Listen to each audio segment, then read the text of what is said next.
So everyone knows that Hollywood love making live action adaptation based off their really successful animations. We saw that before with all of Disney princesses. We saw that with Aladdin. We just recently had Lilo and Stitch. We're gonna get Moana live action as well. So Hollywood really love doing that because like they have the same idea and they can make money off of it twice. So they love that. And one of the recent movies that they did it with is How to Train Your Dragon. And we are gonna talk about it today. Did they make a good live action? Did they make uh, mistakes like they did in Lilo and Stitch? We're gonna talk about that movie pretty soon as well. So if you want coverage like this, make sure to subscribe as well. But yeah, we're gonna see if they made any mistakes like that. Uh, so it's it's a live action adaptation based off a beloved animation, uh, and it's How to Train Your Dragon. I'm pretty sure everyone has seen it before. It's a really good animation. So it makes sense that there is a lot of hype around this live action adaptation. They didn't really take any risks with it, and they made pretty much a one-on-one recreation of the animation, which is a good thing and a bad thing at the same time, because the good thing is that it's a great animation. So you pretty much can tell that the live action recreation would be pretty good as well.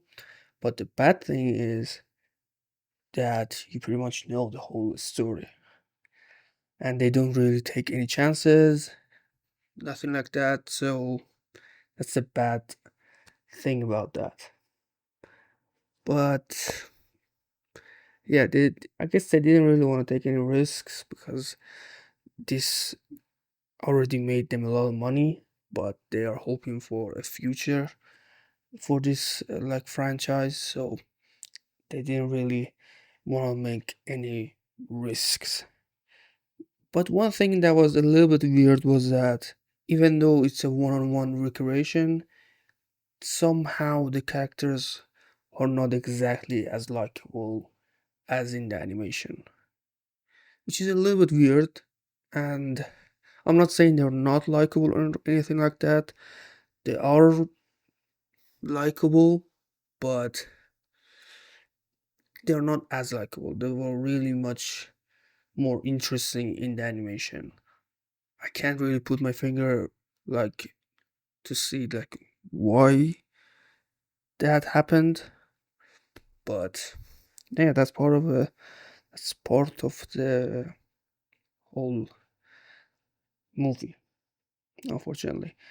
The other thing is the crew or like friend group that we see in the live action are a bit weird, compared to the animation.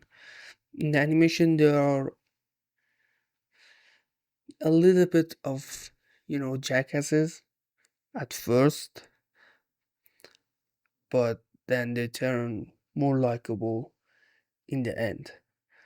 That's the road that they have in here as well, but how each character act is a little bit off.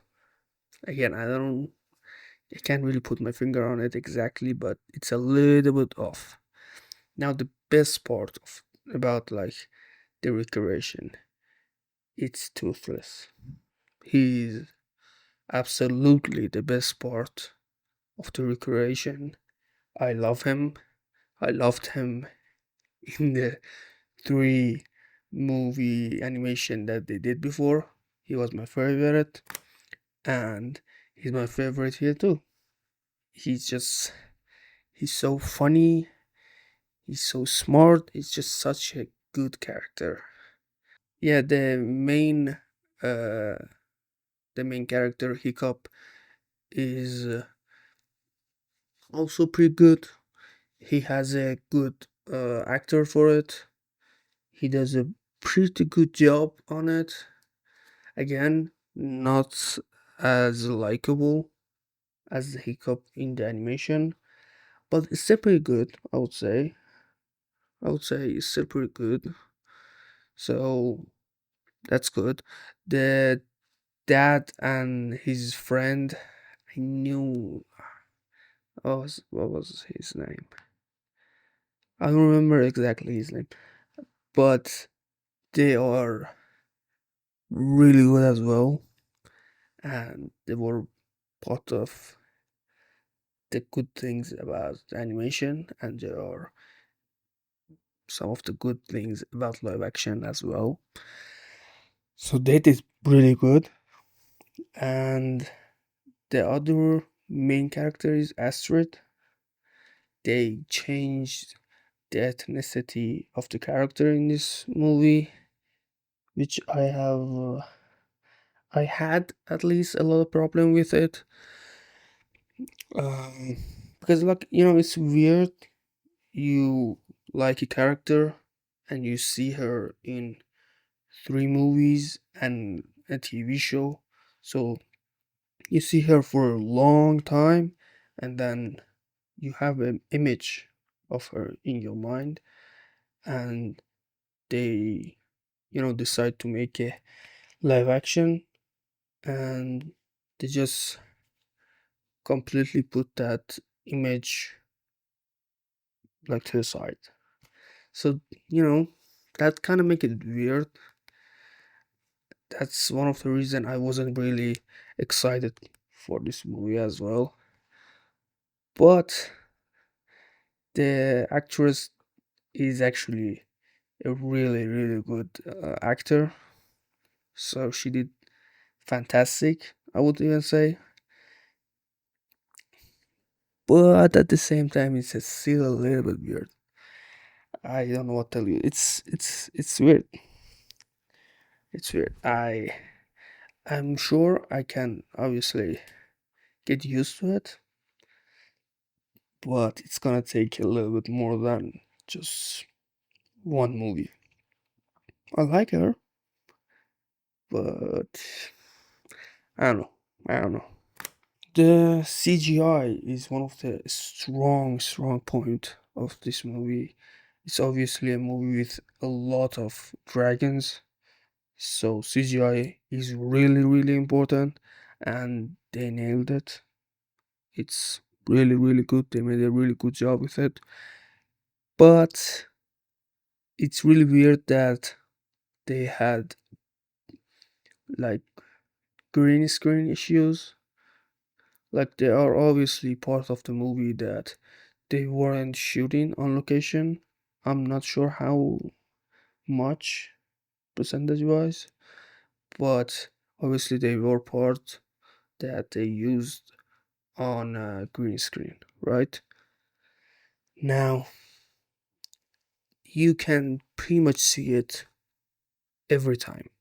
Every time they use a green screen, you can tell, which is a little bit weird because the CGIs on dragons are fantastic.